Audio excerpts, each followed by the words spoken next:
Weekend వచ్చిందంటే ఏదైనా పిక్నిక్కి వెళ్ళాలని అనిపిస్తుంది. వీటిలో పార్కులు, దేవాలయాలు, జలాశయాలకు వెళ్ళాలని చాలామంది అనుకుంటూ ఉంటారు. ముఖ్యంగా ఆదివారం నాడు ఇలాంటి ప్రదేశాలు సందర్శించి మనసు ప్రశాంతం చేసుకుంటారు.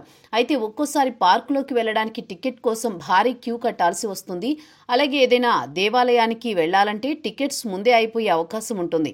ఇలాంటి పరిస్థితుల్లో ఏ ఆలయాల్లో టికెట్స్ ఉన్నాయో ముందే తెలుసుకుని అక్కడికి వెళ్లాల్సి ఉంటుంది. అలాగే పార్క్ వద్దకు వెళ్లే ముందు ఆన్లైన్లో టికెట్ తీసుకుంటే సౌకర్యంగా ఉంటుంది. మరి ఇలాంటి అవకాశం ఉందా? ఇప్పటి వరకు ఆ ఛాన్స్ లేదు. కానీ కొత్తగా తెలుగు రాష్ట్రాల్లో ఆన్లైన్ బుకింగ్ కోసం అందుబాటులోకి యాప్స్, చాటింగ్ సౌకర్యాలను తీసుకువచ్చారు.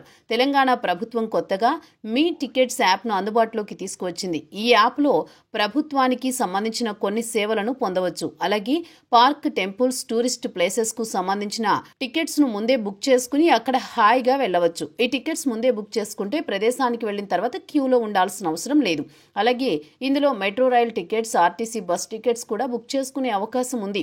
మొబైల్లోనే ఈ యాప్ను డౌన్లోడ్ చేసుకోవాల్సిన అవసర సౌకర్యాలను పొందవచ్చు. ఈ టికెట్ బుక్ చేసుకుంటే ఎలాంటి సర్వీస్ ఛార్జ్ విధించరు. అయితే ఆంధ్రప్రదేశ్ ప్రభుత్వం కూడా ఇలాంటి అవకాశాన్ని కల్పిస్తోంది. ఇక్కడి ప్రభుత్వం యాప్ను కాకుండా 9552300009 అనే నెంబర్ను అందుబాటులో ఉంచింది. ఈ నెంబర్ను సేవ్ చేసుకుని వాట్సాప్లో హాయ్ అని మెసేజ్ చేస్తే మీకు ఎలాంటి వివరాలు కావాలో రిప్లై వస్తుంది. దాన్ని బట్టి ఒకవేళ టెంపుల్స్కు వెళ్ళాలనుకుంటే ఆ టెంపుల్ సమాచారం ఇచ్చి అందుకు కావలసిన టికెట్ను ఆన్లైన్లో పొందవచ్చు. ఇవి కాకుండా బస్ టికెట్స్, ఇతర సర్వీసుల్ని కూడా ఇక్కడ డిస్ప్లే అవుతాయి.